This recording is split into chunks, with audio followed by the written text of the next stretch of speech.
Hi, everybody. My name is Jesse Reed from the Toronto Business Journal, and we are here with Dr. Miklos Lukacs de Pereny. He is from Peru. Dr. Miklos, how are you? Hi, Jesse. Thank you for the invitation and greetings to all the friends that are going to be watching this video.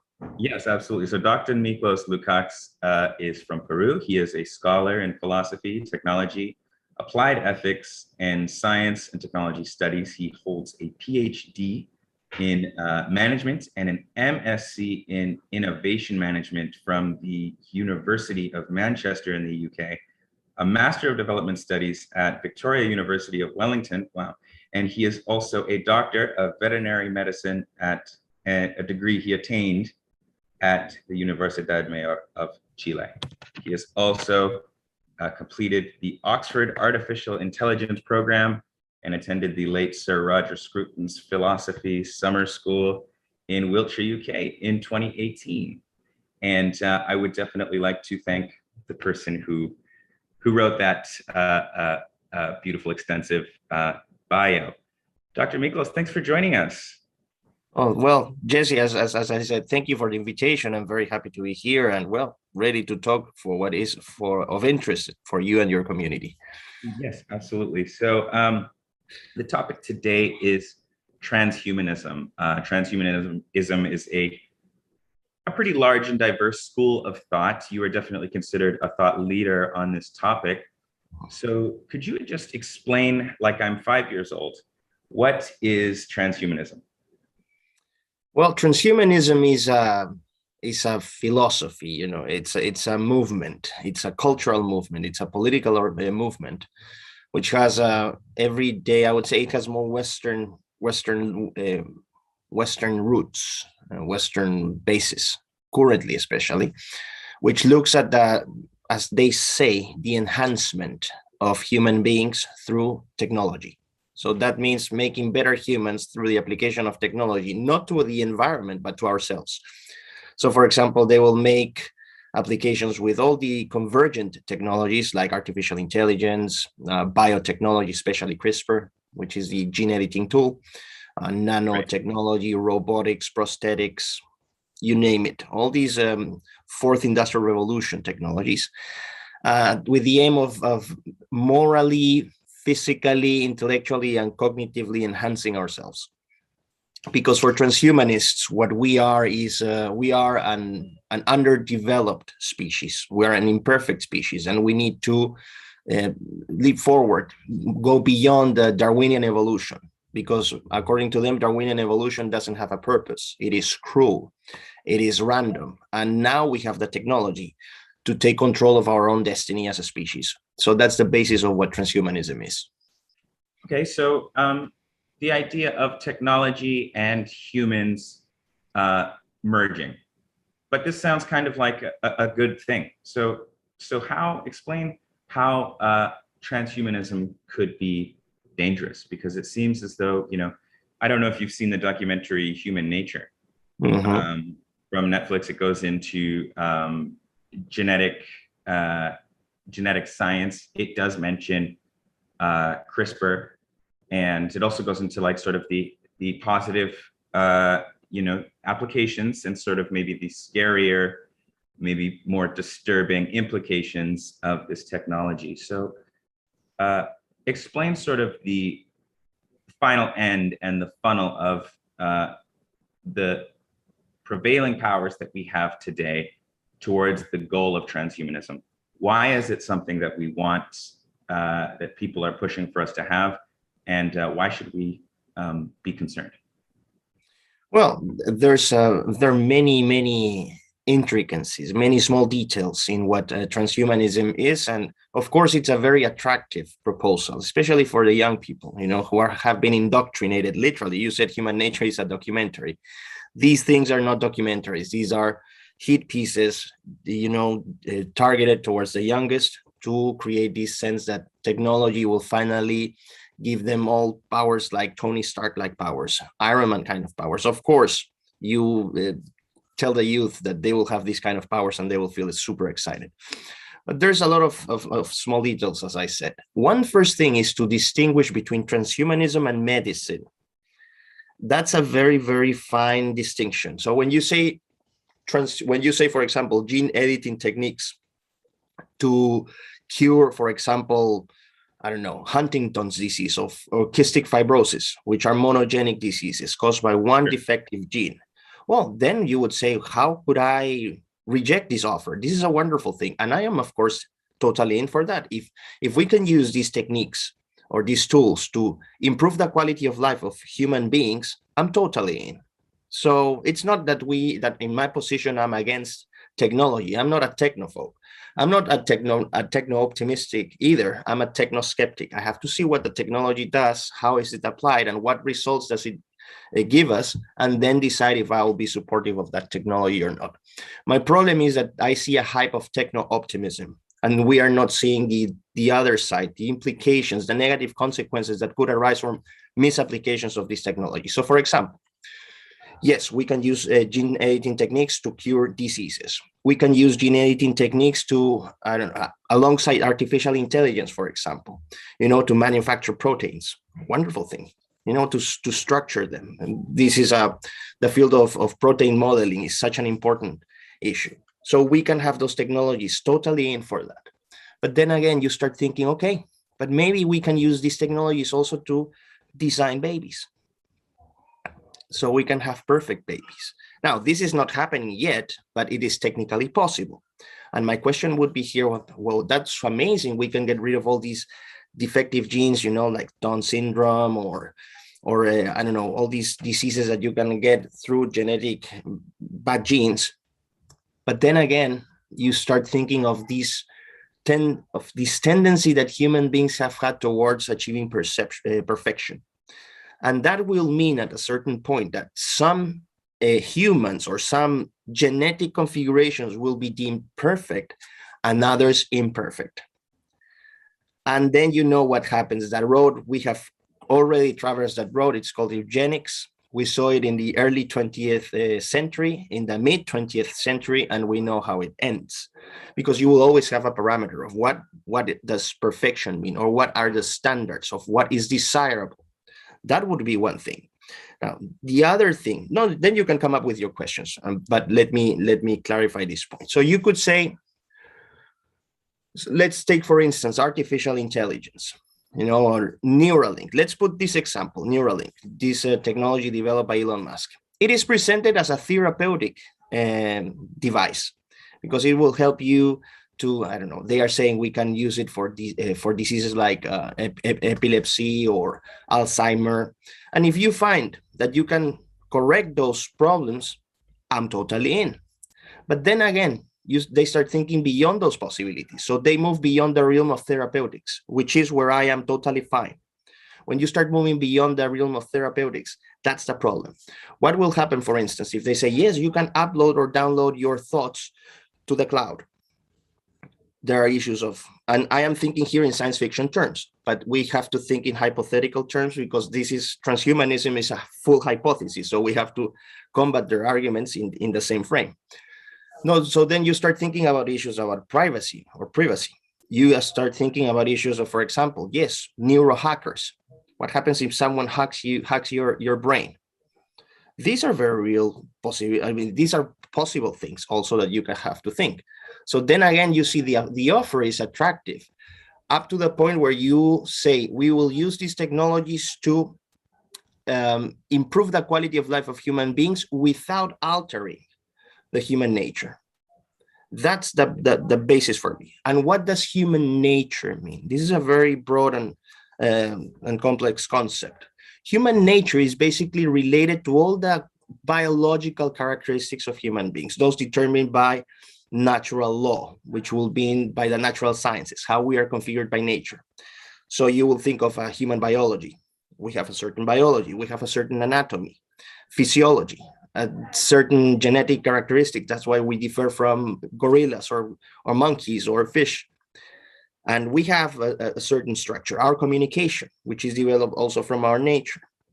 the fact that we walk on two legs, that makes us experience the world around us in different ways that let's say four-legged animals would do.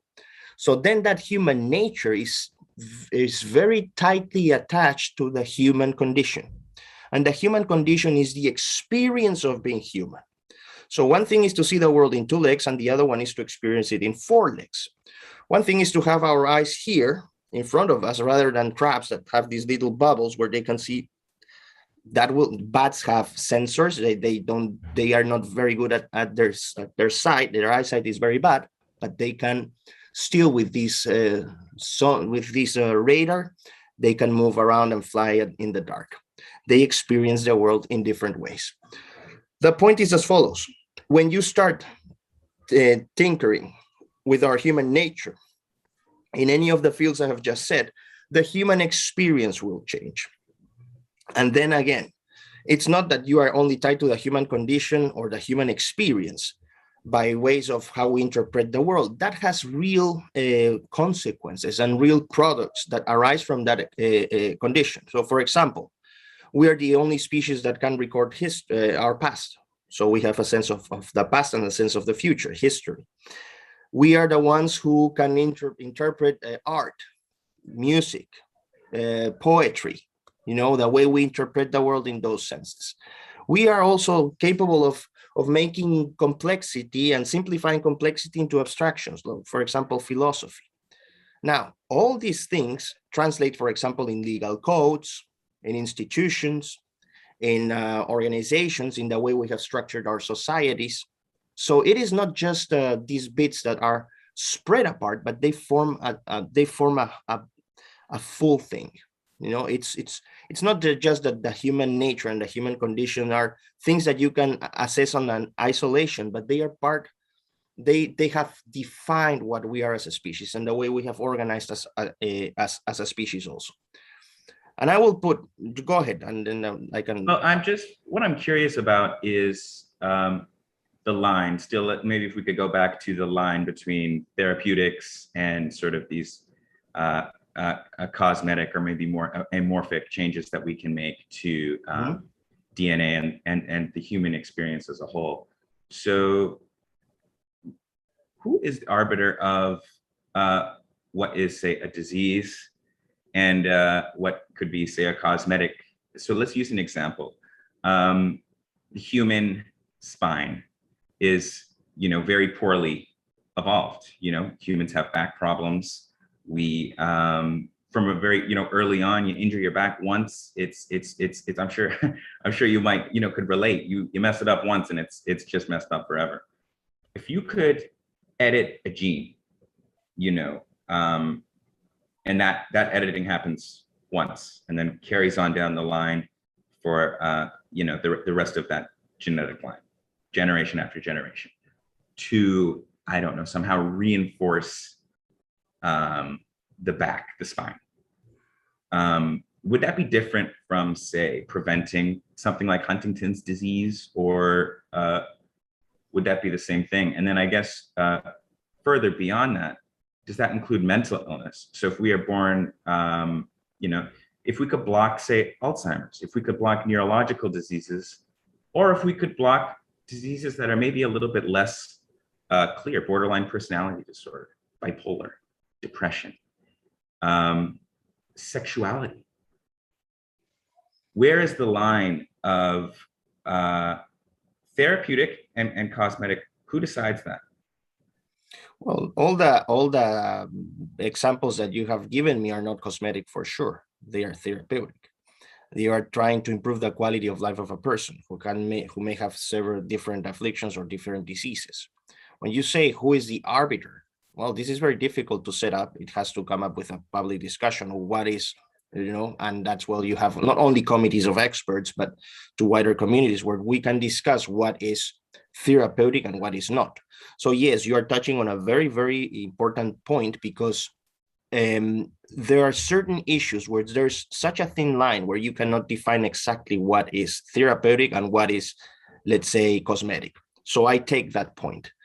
But still, when you take that point, what you mean by human nature is we are very high, we can easily recognize other human beings. So we don't have to philosophize too much. So for example, when I look at you and I see this guy with 2 eyes, 1 nose, 1 mouth who can speak to me, I relate to you immediately as a human being. I don't need a lot of philosophy or PhD studies to establish that relationship. I see through you, and through you, I see a reflection of me. I see one of my kind. So you can say that is a very simple issue. When I look at a woman and a naked man and a naked woman, and beyond the social construction things, I can see very clear differences between a man and a woman when they are standing next to each other. This doesn't need a gender studies PhDs. It's very clear. It's self-evident. So there are many, many things that are self-evident truths that we do not need to discuss them so much because they are so clearly outlaid that you can establish differences. So that would be the first thing. Now, there are also cases, let's say sexuality, which is a very, very hot topic right now. Transgenders, for example. Yes, you will have cases people of who are transgender. Well, people who are transgender. I just say transgenders because that's how I refer in my own language to this. But anyways, you can refer to transgender people. Yes, they exist and they are part of nature. Are they unnatural? No, they aren't. I mean, they are natural as everyone, but they have a condition. So the fact is that when you see that the whole of the population, you will see a percentage. How many male transgenders? It's between 0.5 and 1.4% of the population. In women, this is even less, 0.2 to 0.5%. So you will say, okay, this is a fact, these people exist, we have to accommodate their needs. But then again, the reality, the truth is that if they are not statistically 50-50, they are part of our kind, but they are a small part of it. Now, would you say that we have to reject those, that condition and say, oh, this is unnatural, this cannot be taken into consideration for certain, let's say, improvements or ways we can help these people? Yes, so it doesn't mean that you will discard them, not at all. You will take care of their needs, but you don't need to standardize society to their needs. The point is as follows. The same happens with technology. You will have certain cases where you will need to make, thought decisions, where you will have to deliberate for certain conditions. But that doesn't mean that the exceptions will make the norm. And that for me is a very, very important situation. This is happening now with technological applications, where they are taking, cases and they are trying to spread them as a standard for whole society. It is not the same. I will put this reflection. People that start getting excited about the fact that, for example, I don't know, they can use prostheses and they can transform themselves. And there are people willing, to change their skin and put themselves with titanium coverage, and they are looking forward to that. Now, the mean would be, they say it's their freedom to do so. But then again, you said at the beginning something that is very important. The human condition, who we are as a species, is an asset that belongs to all of us. We all relate to this human condition and this human nature. It's not only my body, but it's also, let's say, a shared asset that we have. So nobody has a right to change that asset, which is our collective identity. Yes, we're individuals. We have our own dreams, our own aspirations, our own desires.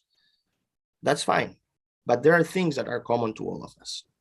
And I think that when you start, for example, playing with these ideas of chopping your arms and putting some bionic arms, or installing cameras into your eyes, little by little, what you are doing is you're eroding what makes us human. Now, you would say also, for example, your glasses are technology. And you could please say, yes, but we have already been using technology to enhance ourselves. And I would say, yes, you're right. That's a technological device that helps you see better. But one thing is to use devices that help you, that enhance you for certain functions. And a whole completely different thing is to do things that change our human nature. You take off those glasses and you still are a relatable human being. But for example, if you start playing with your genes and start tinkering with genes and start designing species, chimeras, for example, or you start designing babies, or you start fusing yourself with chips and I don't know, RAM memories. You were not born with them. It is a completely different, it's a completely different thing.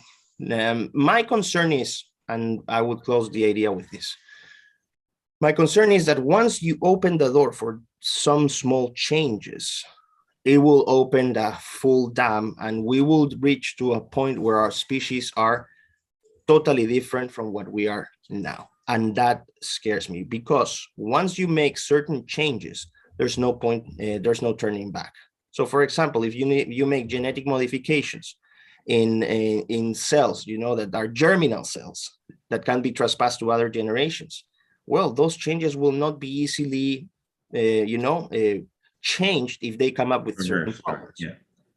So that's my point. And that's why, for example, ethical committees of experts have banned the use of these kind of techniques as long as there's no conclusive research on what kind of consequences these techniques and these technologies can have on ourselves.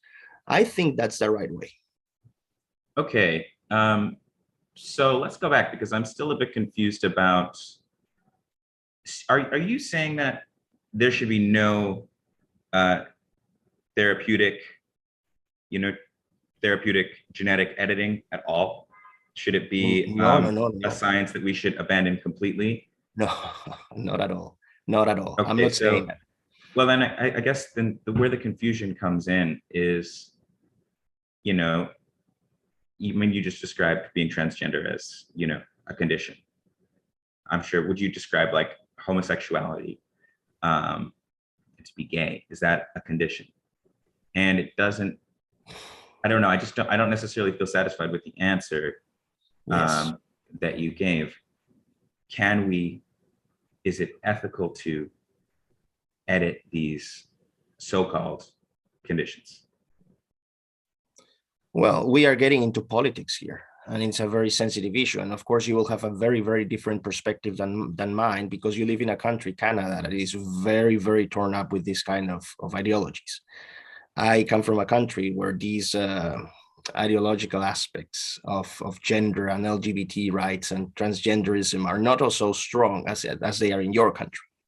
Now, what has happened? So, of course, I have an entirely different appreciation of the phenomenon of these LGBT movements or transgender movements than you have, because Canada is one of the cradles of these kind of movements. Now, if I put it this way, are they human conditions? Again, what we can see is that, for example, the American Medical Association and other professional organizations have suddenly changed their definitions of certain situations or certain conditions and established, that they are not conditions anymore. And of course, I would have a point there to discuss. I would have a point of questioning why they have changed these definitions so abruptly and quickly. For instance, now for you talk to me about homosexuality. Homosexuality is not a condition. That's before taking any technical or professional definition. For before me, the 70s, it was though. Well, that's fine. My point is that with that having changed over time, would you say that? So how's that different from, like, was it the CDC? They changed it so that you don't put the gender. Is it on passports, or I think it was on birth certificates? They took off male or female, which obviously I think is great. But I just wonder, how that's not the forefront of a movement of people who need to be recognized. You gave the percentage of 1.5 to 0.5 percent of people are transgender. I think it's much more than that. And so, by which metric would you say 1.5%? I mean, that sounds incredibly low. There's a paper that after, or there are a series of papers where after the conversation I can send to you, you can check them at Google Scholar. And of People who course, identify as LGBT is like up to almost 20% in Brazil. Again, this is absolutely debatable. Check me the sources. I am a researcher by profession, and I have seen many of these papers that have been published by very reputed journals. And they follow a political agenda. They don't follow a scientific agenda. That's number one. And the point for me would be very simple. Tell me who funds you. Who is funding that research? What organizations are funding that research? Right. And then you will come with something very interesting. No, this is very good. The politicization of science. It's very interesting. We will certainly never have an objective, definitive number or percentage, because it's very difficult. You know, we have such a huge, massive population, so you will never reach to an absolute truth. But then you can say, based on previous records and previous research, that, for example, homosexual populations, not many countries have conducted studies of how larger their homosexual populations are. But there have been some studies previously in Sweden, for example, between 4 and 7 estimates. The point is that you can say whatever, 5, 8, 6, 10, whatever. Let's say 15%.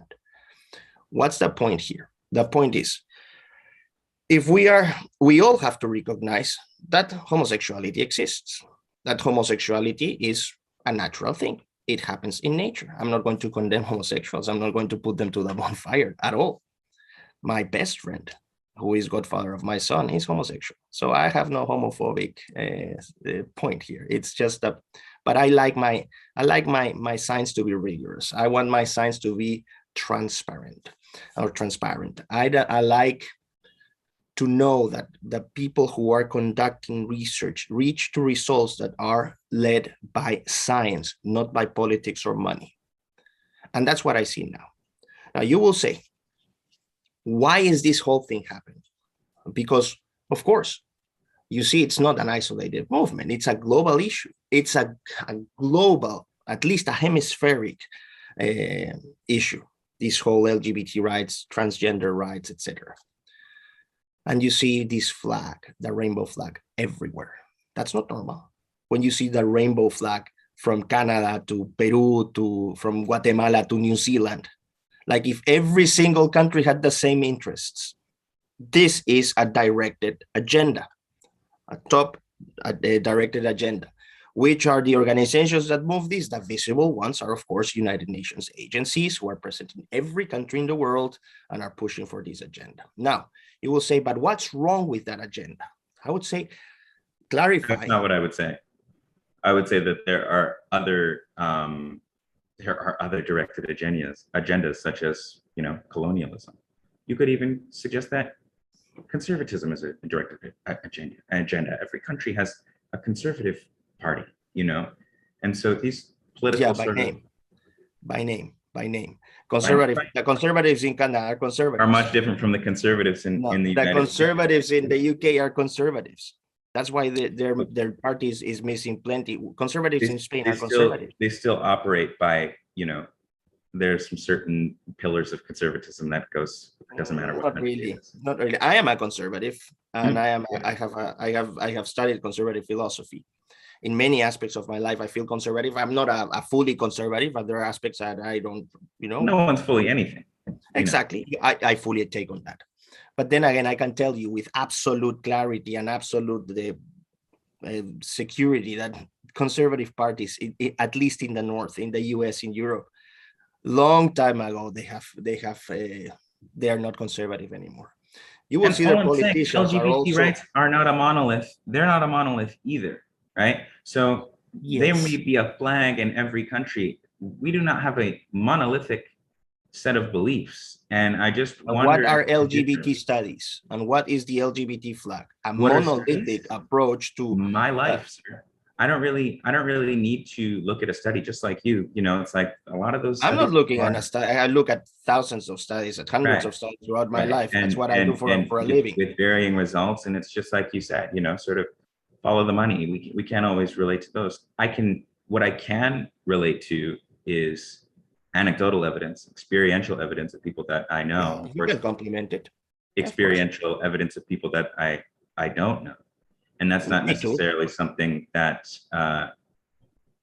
is, I don't know, delivered to me from an agenda. It's right in front of me in my community, you know? So I think the idea that there are actually an extremely small number of people who are transgender and their interests are being sort of blown up in order to advance an agenda is actually quite dangerous, because it minimizes people's experience, their existence. And that's fine.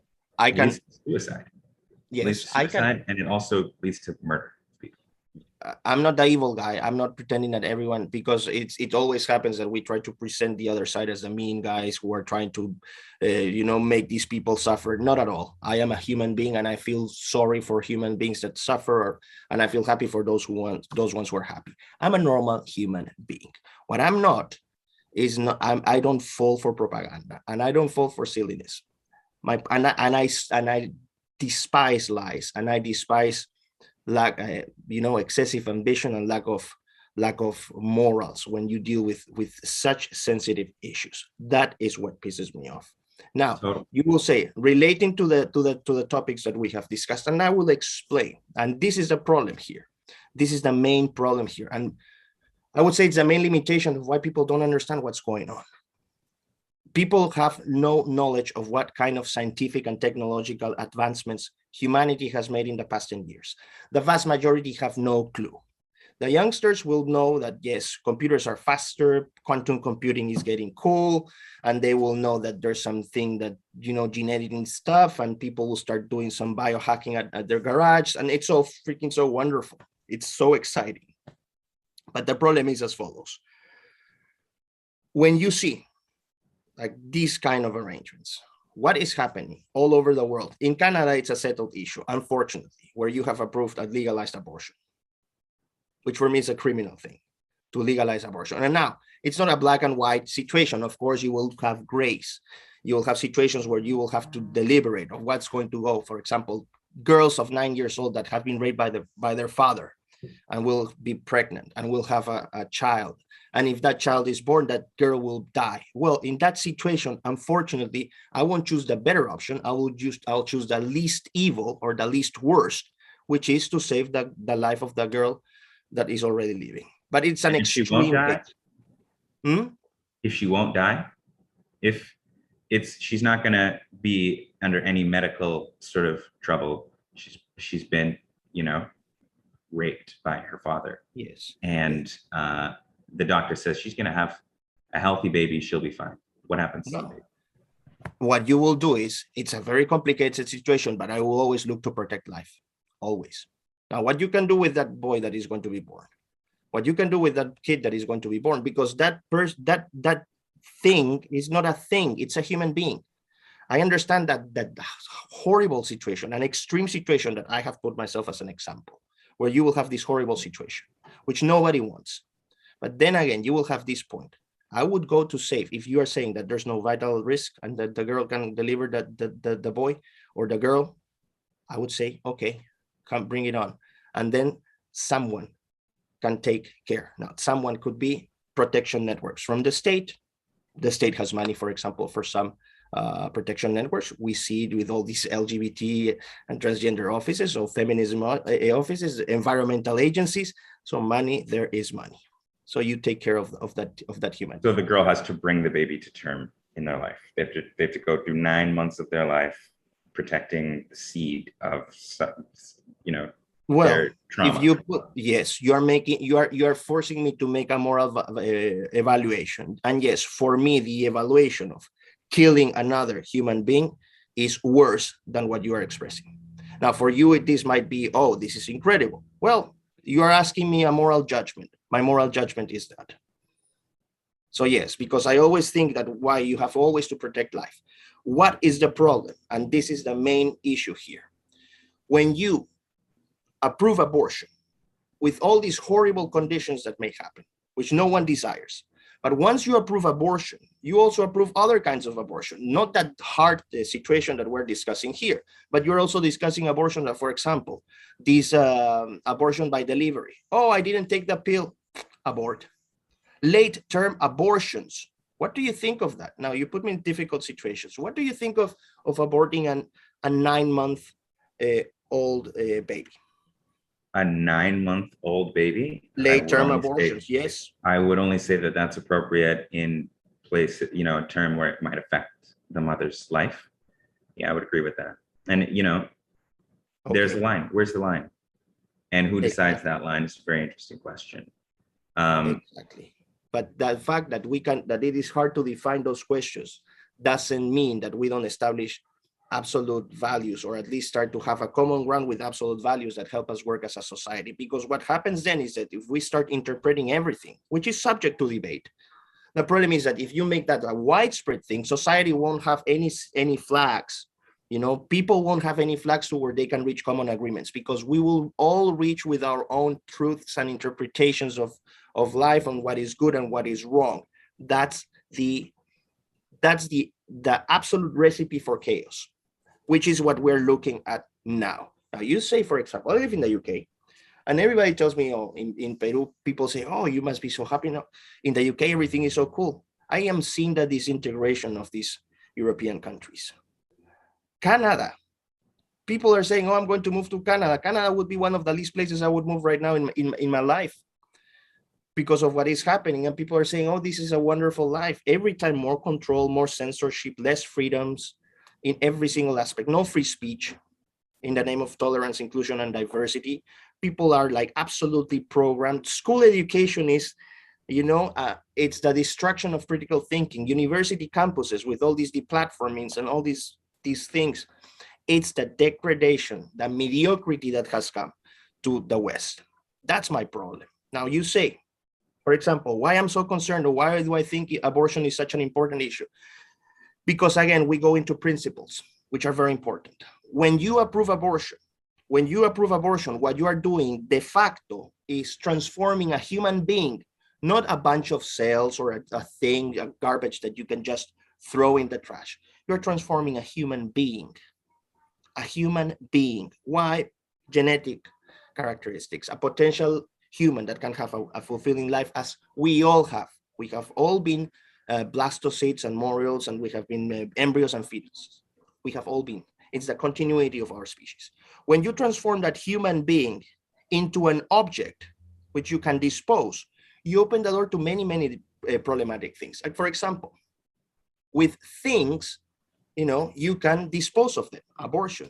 You can experiment with them. Well, what is happening in research labs in Western and universities, or in some Chinese, Japanese, Korean universities, where they are experimenting with 40-day-old embryos. And now they are saying, oh, this is limiting our research. Let's expand the number. Let's work with 1-month-old embryos or 3-month fetuses. Now you start playing very, very, very tricky games. You can experiment with human beings. You can modify them. Transhumanism, for example. And then you can also have objects that are sold and produced in the market, and they will have market prices, just like, let's say, a pencil or a computer or a mobile. Well, that already happens with human beings. Thanks to all these, oh yes, inclusive,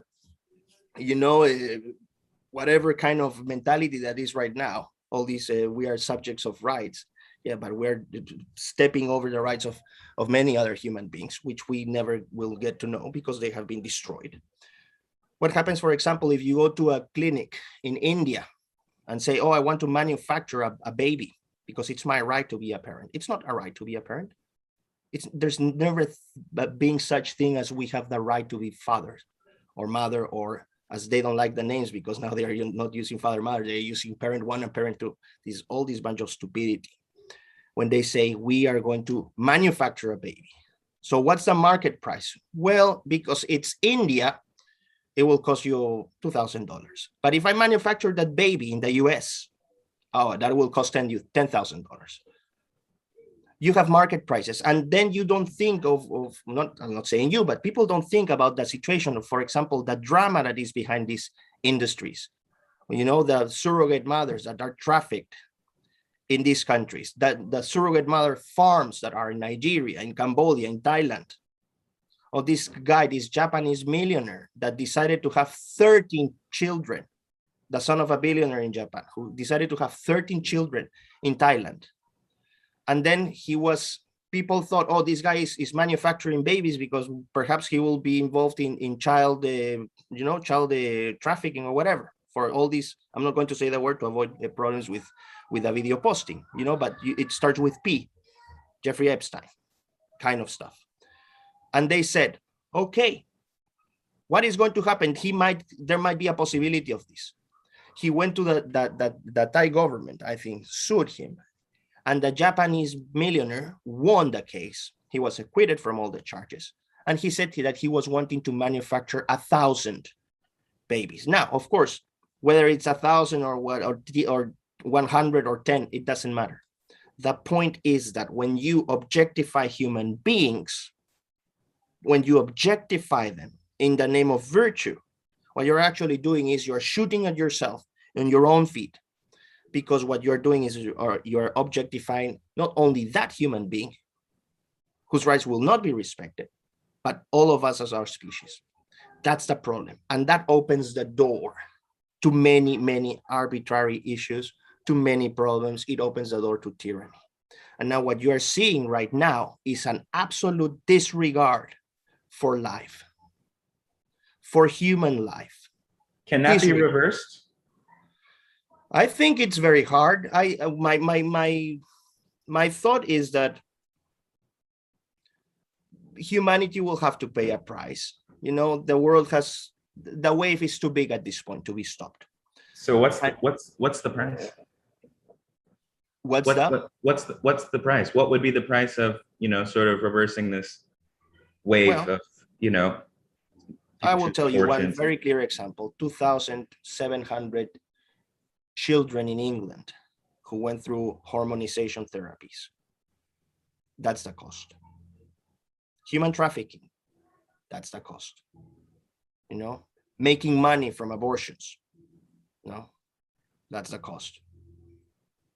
Well, I mean, absolutely, child trafficking is absolutely apprehensible, reprehensible. I think we obviously can agree on that. I think the hormone therapy, 2,700, that number is, that's probably a lot more complicated. And I don't really have a comment one way or another. Those are people's lives. That's the point. Yes. That's the point. Yes, but I guess what my real question is that we have already started. There are countries in which, I think Canada is one of them, in which abortions are completely legal. Day by day, those sort of laws are changing so that women have the freedom to choose an abortion, which regardless of your moral position on, is a baby, a clumping of cells, is an object, or is this a human being right from the zygote? Is this something that, has a right to full-term pregnancy and to be born regardless of, medical issues, or, with the exception of, risking the mother's life? What becomes of the abortions that are already happening? We're considering the fact that we're not really going to stop people from getting abortions. We're not going to stop. There's always going to be mothers who are not ready, and so they'll go to any cost to perform an abortion. Are they sort of left out in the wings to have that happen? Isn't their life at risk if they could have sort of an abortion in a place that is not an abortion clinic, and they could be risking their lives? Is there room for them? And if you can't stop abortions from happening, what is the point of this conversation? Wonderful. Very good question. Yeah. Now, the first one, we have to be very precise. How many of those abortions correspond to rape?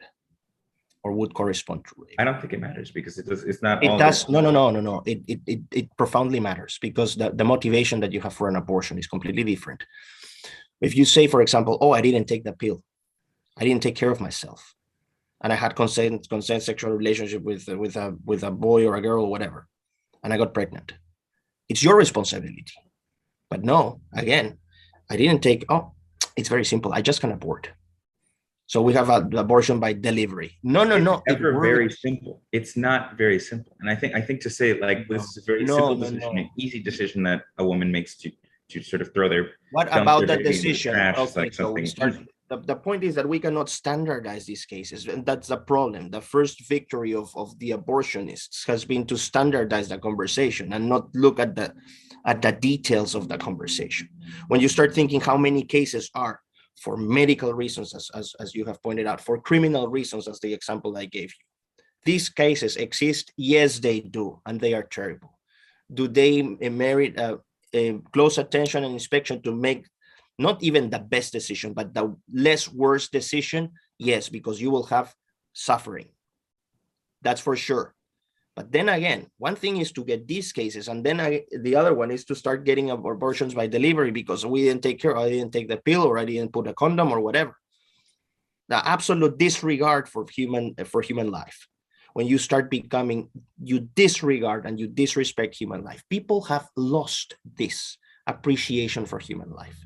Now they take care more about, the turtles in Costa Rica than human beings. That's how bad things are right now. The second thing would be, if we're talking about that, how do we deal with this situation? Oh, you said, what was your second point? Sorry, because I wanted to. You were talking. If the abortion is going to happen anyways. And the abortion is going to happen. Thank you. Yeah.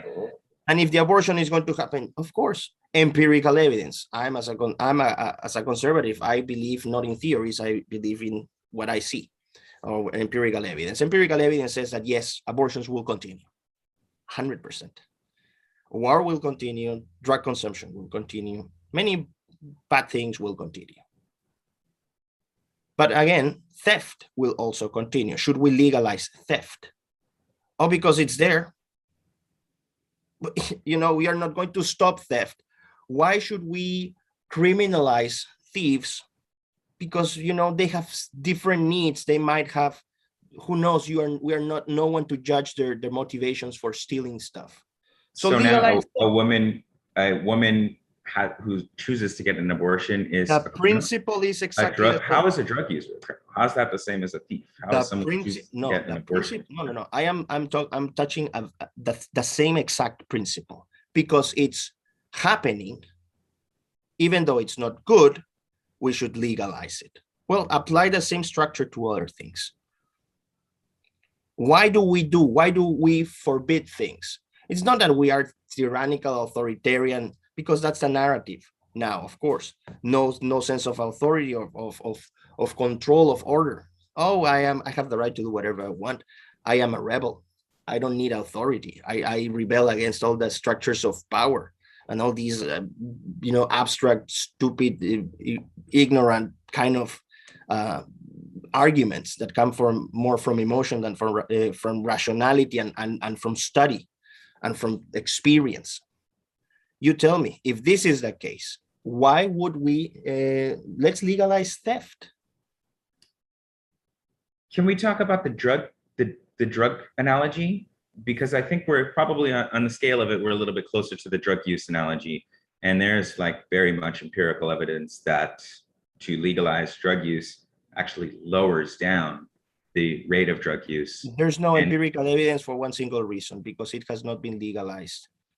Well, in Canada, it's marijuana. On the road to decriminalization, and there's actually controlled heroin programs in Canada. So there's plenty of empirical evidence behind those that they reduce overall drug use, and they reduce crime. They also reduce costs to hospitals and society as a whole. That's that again. Okay, you're talking about that subject. Thank you. Also, I will put it this way. You say so that approach in general is considered a harm reduction approach. This is the concept. People are going to do it anyway. Let's reduce the harm that's associated with it in order to potentially enter into a dialogue with with the people who are doing those kinds of things. I think the same thing wouldn't that apply to abortion, with Planned Parenthood and with actually having a dialogue with children and educating kids in high school, educating people wouldn't that actually like lower their chances of having to get an abortion. They say like an ounce of prevention is better than a pound of cure. So yes, use a condom, don't abort. So to just criminalize it and throw people in jail, that's going to disproportionately affect people who are in lower income areas and lower income backgrounds, because they're less likely to get the education, henceforth more likely to be criminalized, have their existence criminalized, and this action that they may not really have a choice. Because if you look at like your future, right? I'm trying to put myself in the shoes of someone who could have a baby. When I was 18 years old, 16 years old, 17 years old, I would not have been ready to do that, nor would I have been capable of it. Mm-hmm. If we think about how many births would have happened if abortion didn't, if there weren't abortions, we would live in an overpopulated, probably impoverished country that is filled with parents who have dashed hopes and dreams and probably would ruin, if not lower, their chance of life and succeeding at life. Yeah, I reject that narrative. I think it's not right. With of course, but you have brought some very, very, very important topic here: demographics.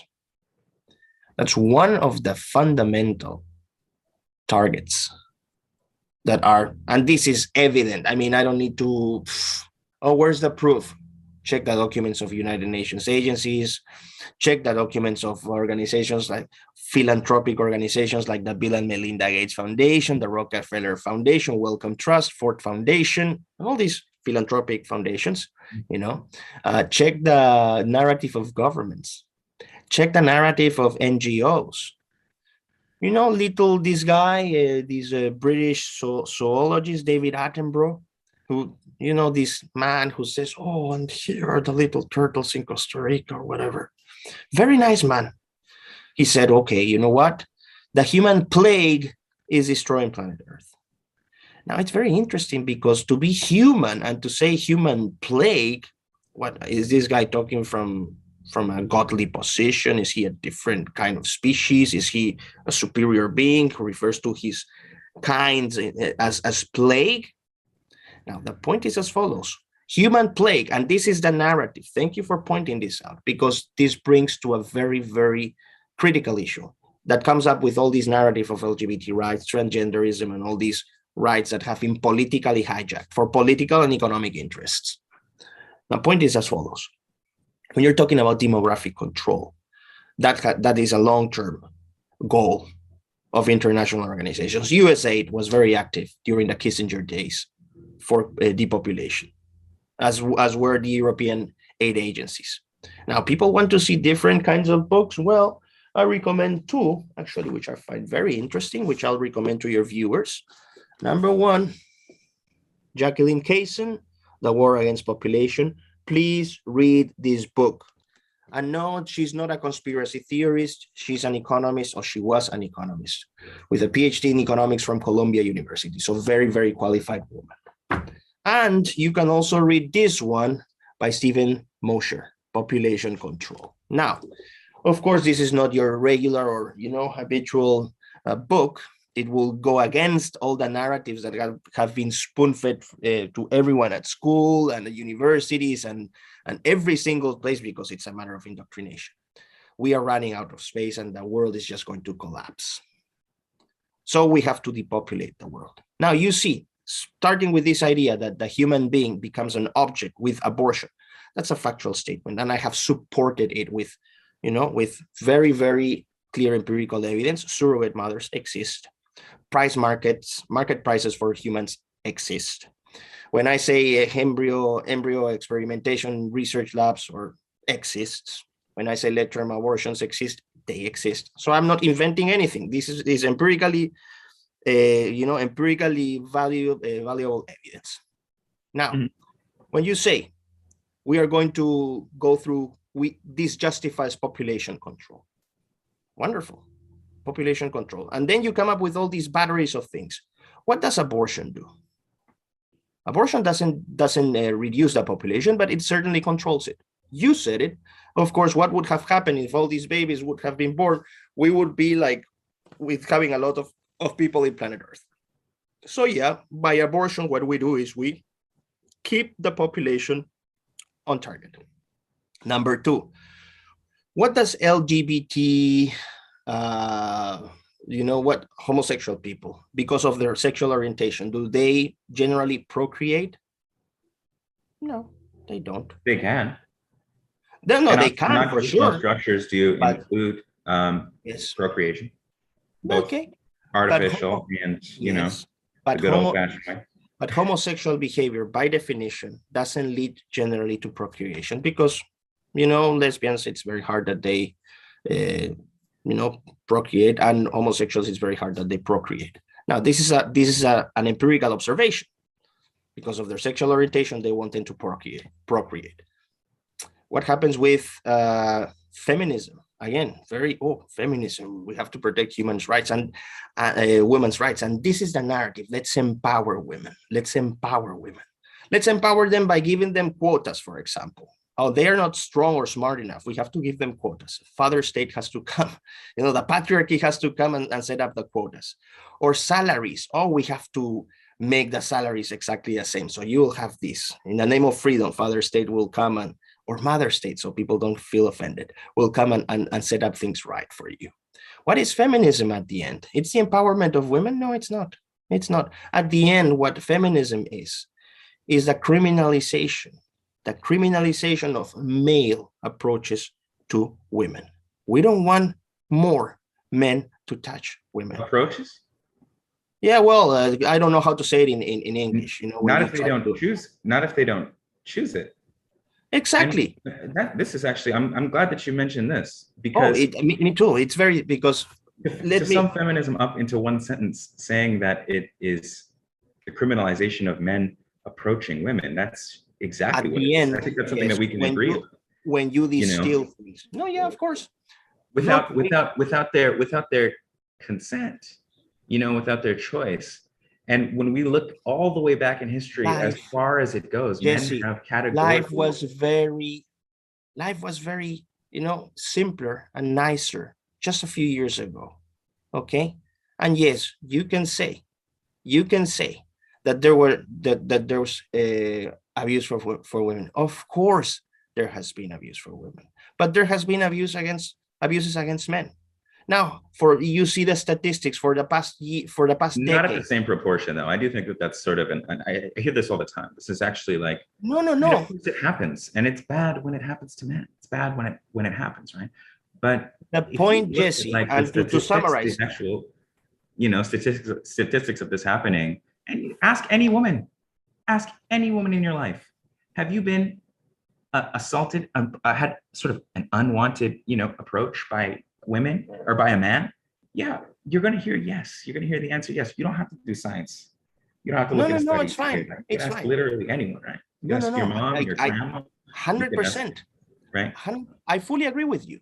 So would you say that if men are in control of the narrative, which historically they have been, especially in Western culture, wouldn't like a shift in that? Wouldn't that kind of shift actually be a positive thing? And how would that not be positive? Yes, it is a positive thing. It is a positive thing that we stop mistreating or abusing or killing or excluding or name all the verbs that you want that are used in current narratives. Sure. Against persons. I don't care if it's black or white, if it's woman or man, if it's a child or it's an elder. Because of this tribalization, because of this idiocy of identity politics, we have reached to a point where everything that we try to combat, actually we exacerbate it by saying, oh, racism is so bad, racism, like there's systemic racism. Really? Systemic racism? No, you, of course, you're smiling because you might say, oh no, yes, there is systemic. Well, we have opposing views here. I come from a country, Peru, where I could also say, you know what, I have been a victim of racism because they have called me whitey in Peru. Well, that's actually not racism though, because racism is no, it is racism because people are trying to affect me because of my skin condition in my own country. Well, yes, actually, racism is a system of power, right? It's got the ism there. It's a structure of power. So if you look at white people or someone being called whitey, yeah, that's horrible, but it's not really racism because why not? You know, the people propagating that are not really in positions of power to do that. Who said you know that? what I mean? There's no structure or system supporting a black person. No. I'm sorry. Go to the southern Peruvian Andes or go to Bolivia when there's no, because it's very, now that you talk about colonialism and the Eurocentric view or American centric view, that's very North American centric. Mm-hmm. Okay, go to different parts of different areas of the world. I'm giving you an example of my country where you can go to the Andes. Yes, where there's no presence of the state. Many places are actually lawless. And the majority of communities are indigenous communities, and they mistreat people who might be from different ethnics. Who holds the power there? We call them, do we call them colonialists? Do we call the Incas colonialists? Oh, everybody's saying, oh, poor indigenous people that have always been oppressed. Well, the Incas, when they say the Spanish, now that I see this idiotic narrative that I am combating so badly. Oh, the Spanish came to Latin America and they oppressed and all these things. Am I saying that didn't happen, that there weren't criminal actions? Of course there were, as they have always been in humanity. But to say, oh, that Columbus and all these Spanish crooks came and destroyed our lovely, forward-thinking societies of pre-Columbian societies is just absurd. When in the case of Peru, or former Peru, it was not then Peru, it was the Inca territory. The Incas were extremely savage against small tribes like the Huancas, like the Chancas. They destroyed them. And when the Spanish came, and this is the case for my country and so people can understand that point, they were supported. When the Spanish came, they were supported by these smaller tribes. The same happened in Mexico with Cortés. The same happened. Okay. Now, what's the point? What's the point? We have to be very careful with these colonialist, or post-colonialist theories that present history in such a bad light for one side. I am the result of a mixture. I'm very proud of that mixture. And I won't say, oh, you are this mixture, I love it, but this one you have to, and not you. No, not the people from the past. The current ones, the family members of those guys have to pay the price and you have to apologize in the name of all of us. No. Should we ask for apologies for the case of? I don't know if it's about an apology, but I mean, we at least have some recognition. Like, let's use an example, because I think I heard sort of what you said in terms of colonialism reducing sort of violent behavior of Incas and the Incan people, and I think I kind of grasp what you were saying there. But if we look at like America, okay, look at like being Black in America having been criminalized up until really 60s or 70s, and the consequences of which continue up until this day. Let's say suburbs, the way suburbs were built, and how they were sort of purpose built to exclude Black people in infrastructure and then also on paper. If someone's white, let's say they grew up in a suburb let's say they grew up in the very same suburb. They're direct descendants of their grandparents were people who moved into that suburb when it was first built. Wouldn't they still be benefiting from the income that was generated during that time and carried down throughout the generations, and the opportunities that their grandparents had. What happened between then and now that sort of, you know, in your view, evened out those opportunities and those skills? And this is important because it does relate to, you know, abortion, and then it actually does relate to transhumanism as a whole, because I think that this, you know, this mentality is connected to, you know, acknowledging those differences. And so to deny systemic racism, to deny the rights of LGBTQIA and transgender people, you know, and to say that they're a political movement, not an actual movement. Before you continue, I reject those conclusions. I reject the fact that you say that I deny. I don't think that, and I don't think it's just systemic racism. That's just a university lab created concept. Systemic racism. Seriously? How is that not? How is that? How are you, like, for example? That's the system of the suburbs were being built. Those are social science departments constructions. No, it's not based on reality. Tell me how people, now you, of course, I will take that case because it is true. There is cases of racism. There is cases of Black people that have been marginalized for years. What you're saying during the 60s, 70s, the apartheid in South Africa. Absolutely. Now. Absolutely. No, the apartheid is not now. The apartheid again, now it's because they come up with this kind of narrative. So the narrative is against now. Now we are going to ostracize the white farmers in South Africa who are being killed now. Many have asked for political asylum in Australia, for example, because they are being prosecuted. Why? Because their crime was to be white. So we have to pay, it's payback time. It's not the opposite. Hello, there's a South African president right now who is Black for a long time. And apartheid has been, you know, it was, in theory, it was ended. And it is a wonderful thing that it was ended because it was an absolutely, you know, horrible kind of policy. But how do you fix it? By applying apartheid to the opposite side now? Absolutely not. But that's what's happening. But the media won't tell you that, of course, because then we get into another topic. I mean, but wouldn't you say that that's systemic? What? Media corruption is systemic. The swing back from apartheid in South Africa, wouldn't you say that that is a result of a systemic change? Well, in that case, of course. In South Africa, when you talk about apartheid, it's not just a. But it's not, so. Would you consider that racism? Would you consider that systemic racism or not? In South Africa, yes, but not because here. the political system. Because the political system, I would consider it racism in the States when you had all these laws that were for segregation laws. Yes, there was systemic racism because the system, as you say.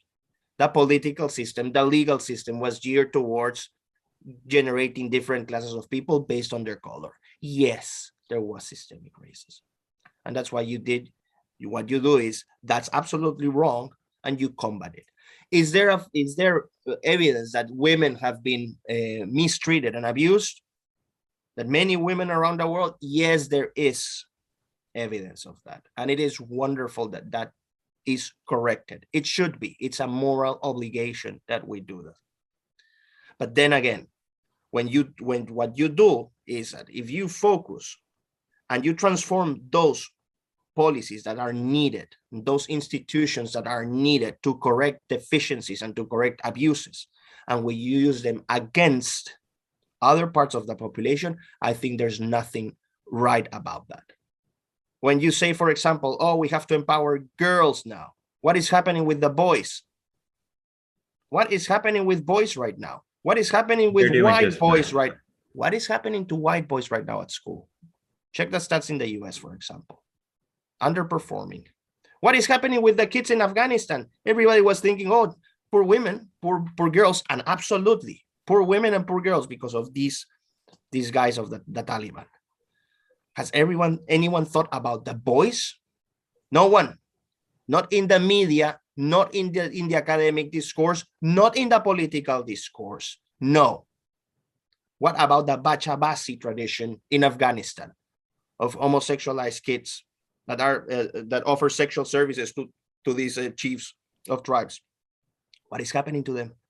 Absolute silence, because we keep focusing on these narratives that come from academics,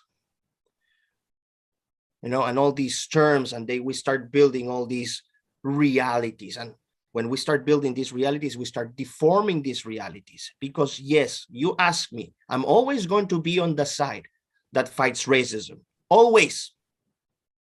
I myself, I was born and raised in a country that is pluriracial, and I love it. And I have friends from every walk of life. And I have friends from every color, and I have women friends. I have, as I told you, I have homosexual friends. Oh yes, believe this homophobe Peruvian conservative guy. I do have homophobe. I'm not saying you, but some of your audience might think that. I don't give an F, honestly. I don't care what they think about me. I know how I have conducted my life. And for a sense of humanity, I will never stand for abuse. I'll never stand for oppression, ever. But I won't stand for lies. And I won't stand for these guys, for hijacking a very, very noble and valuable agendas that I think need to be addressed and taken because of political and economic interests by crooks that wear ties and, in their white shirts, and start stupidizing people around the world and filling their brains with garbage and presenting them a world that doesn't exist. That's my concern. And I can say, of course, you're very right when you say, oh, we all have very limited, our views of the world are very limited. As individuals, of course, we're limited by the number of people we know, the experiences, our sights and senses. I get that. But I do have a lot of experience. I have traveled to many, many different countries in the world. I have lived in many different places. I have had the fortune, and I have been blessed to meet people from every single walk of life.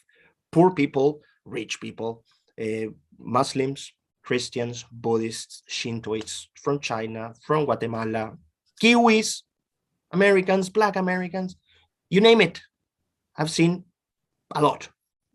And I can tell you from the bottom of my heart that I will always stand against any kind of abuse, as I said, but I don't stand the lies that are being fed right now, the indoctrination that is being fed now.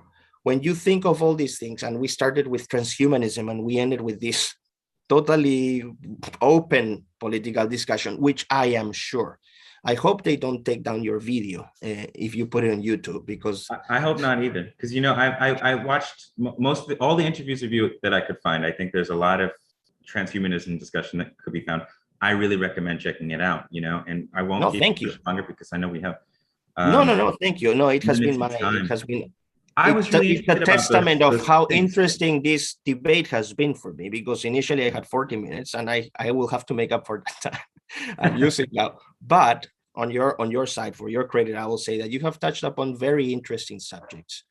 And what I appreciate, which is very, very difficult to see now, is that you can discuss actually these issues, which are very pressing and hot topics. These are the topics that are often not even discussed. And I appreciate the fact that you have opened your platform to do so. And I am very grateful for that. My view is what people there are many things that we will not be able to discuss. And I have not made all my points very clear, unfortunately, because we have been jumping from topic to topic, and I have a whole construction, and I can try to justify my arguments, which I think it's a matter of intellectual honesty and moral responsibility to be truthful in what you say, to believe in what you say. At least you will give me that I'm very honest in my thinking, and I am not moved by evil. I'm not moved by economic interest. I do what I do because I firmly believe that's the right thing to do. People will say, oh, this guy. Thank you. And I believe you are also good-hearted, and you are very convinced in good ways that what you are promoting is the right thing. And I will take that. But there's a bunch of idiots out there who will always judge and say, oh, this guy is whatever. I don't care. I don't care of what these, airheaded people think about me, because I know that at least I'm putting an effort. At least I'm putting an effort to study, to reflect upon these issues, to make sense of them, and to try to find ways where we can find solutions, where we can diminish, anger and sorrow. I really want that. But if you think I have a miserable, I have a wonderful life. I love my life. It's wonderful, and I have been very, very blessed with my life. So that I would say that. Unfortunately, I have not been able to develop the full frame of thought that I have, because regarding the what I call the progressive agenda, LGBT rights, environmentalism, animalism, abortion, there's a whole thing behind that, which is incomplete. I invite people to watch my YouTube videos. I'll have some discussions there. Yeah, perhaps in a couple of weeks we could do like a part 2 or something to go into it further. I'm gonna give you I'm gonna let you close it off because I know you gotta go. I just wanted to thank you for being open to this discussion. I hope that they are not too mad at the Toronto Business Journal. I don't know if they knew what to expect from this discussion, but I really do appreciate it. And I also think no matter who you are, no matter what level of, however much social media you use or not, we live in sort of an echo chamber. It's impossible. And I actually think that that's one of the worst things and the biggest causes of this stupidification that you're talking about, because we are indoctrinated. We are indoctrinated every single day. You go out, you see tens of thousands of ads come into your mind, and people are vying for your attention. Elon Musk said that he wants to have billboards in space, billboards in orbit. So it's a constant jam of information, and whether you align with whichever side, it's kind of silly because we're really not in sides. It's not a line, it's a circle, it's a sphere. And so I do think that we should acknowledge that, and I feel like we had a fairly constructive conversation. I'd love to continue it, but another time. And yeah, Dr. Miklos, thank you. If there's anything else, Jesse, thank you. No, thank you for the invitation again. And as you said, you know what? I do take the fact that we are not the bearers of absolute truth. None of us have absolute truth. We don't know what's going on in the mind and the feelings of people who go through different walks of life. But my take is that doesn't mean that we try to work on a common frame of principles and values that we can all not necessarily agree, but what we can have where we can express our differences and reach to consensus. Now, what is happening now? And you say, my position right now is very difficult. My positions are very unpopular. I have been, because of my views, many doors have been closed in international academia. Because I couldn't imagine why. Of course. Should that happen? Should that be the case? Why are people so afraid of debating? When you shut down debate and you censor speech, it's because something's going on there. You're not interested in debates. You are interested in imposing a worldview. That's what happens.